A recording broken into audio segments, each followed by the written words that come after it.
এখন রান্না করে নেব আলু দিয়ে বড়ি দিয়ে রুই মাছের পাতলা ঝোল। তার জন্য ওভেনে কড়াই বসিয়ে দিয়ে দিয়েছি কিছুটা পরিমাণে তেল। তেলটা দেওয়ার পর গরম হয়ে গেছে।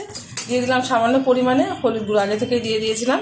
আর এদিকে রুই মাছটা ভালো করে দিয়ে পরিষ্কার করে নুন মাখিয়ে নিয়েছি। এখন আস্তে আস্তে করে ছেড়ে ভেজে নেব ভালোভাবে।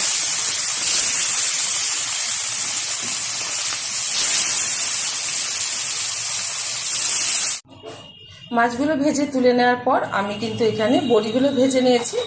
এখন আবারও দিয়ে দিয়েছি কড়াইয়ের মধ্যে তেল। দিয়ে দিচ্ছি এখন তেলের মধ্যে কিছুটা গোটা জিরে, দিয়ে দেবো হাফ চামচ হলুদ গুঁড়ো, দিয়ে দেবো টুকরো করে রাখা আলু, ভালো করে দিয়ে পরিষ্কার করে নিয়েছি। নেড়ে চেড়ে একটু ভাজা ভাজা করে নেবো আলুটা ভালোভাবে আমি ভেজে নিয়েছি লাল লাল করে। এখন এর মধ্যে দিয়ে দেবো বাটা মশলা, জিরে আদা আমি বেটে নিয়েছি, সাথে একটা ছোট সাইজের টমেটো টুকরো করে নিয়েছি, কিছুটা কুচিয়ে দিয়েছি ধনে পাতা। ভালোভাবে একটু নেড়ে চেড়ে নেবো। দিয়ে দেবো পরিমাণ মতো লবণ, যতটা ঝোল রাখবো সেই অনুযায়ী কিন্তু লবণটা ব্যবহার করছি। দিয়ে দিচ্ছি 1 চামচ লঙ্কার গুঁড়ো, ঝালটা যা যা পছন্দ অনুযায়ী ব্যবহার করবেন।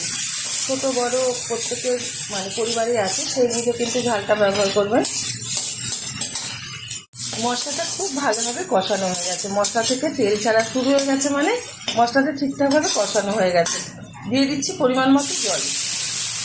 খুব অল্প পরিমাণে ঝোল রাখবো, সেই কারণে জলটা আমি অল্প পরিমাণে ব্যবহার করলাম, যেহেতু অল্প মাছ রান্না করে নিচ্ছি। দিয়ে দেবো ভেজে রাখা রুই মাছ, আবার একটু নাড়িয়ে দিচ্ছি। বড়িটা এখন দেবো না, বড়িটা আমি পরে দেবো। ঢেকে দিচ্ছি 15 মিনিটের জন্য, ওভেনের আঁচটা লো করে দিচ্ছি।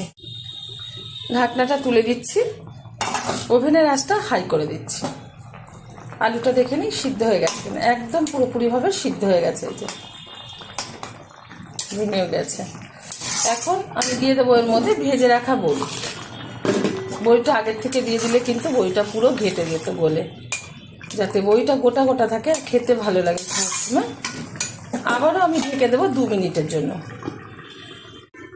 2 মিনিট বাদে ঢাকনাটা তুলে দিলাম।